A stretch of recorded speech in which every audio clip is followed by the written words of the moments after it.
Next global indicator is AP. It means transatlantic and the Pacific.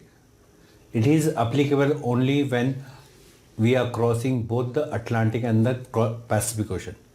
Now we'll try to understand this global indicator through this map. Now this one is Atlantic Ocean and this one is Pacific Ocean. When our passenger is crossing both the Atlantic and the Pacific Ocean, in that case we have to consider the global indicator AP. Let's say for example your passenger is traveling from area 2 to area 1 and then area 1 to area 3 or area 3 to area 1 and from area 1 to area 3. In that case we have to consider the global indicator AP. Now we'll try to understand more with some of the examples. Now we have this Budapest,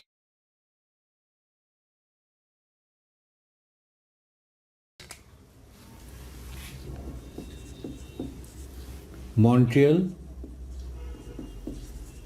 Vancouver and Singapore. Now to find out the global indicator for this itinerary, first we'll find out the areas. Budapest is in Hungary, Hungary is in area 2. Now Montreal is in Canada, Canada is in area 1.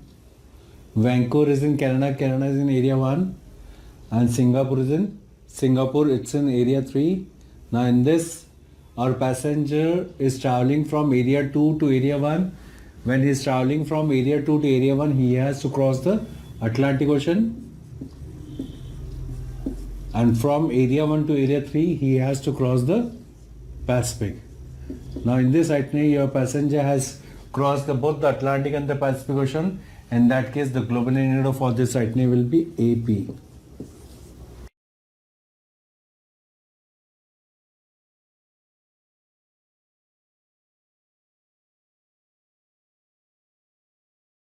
Next, Kinshasa, Rio de Janeiro, Canberra.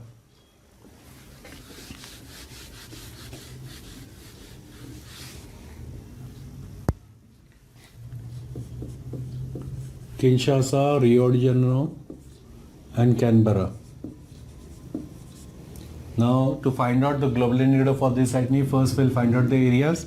Kinshasa is in Democratic Republic of Congo and it's in Africa. Africa is in area 2. Rio de Janeiro is in Brazil. Brazil is in area 1.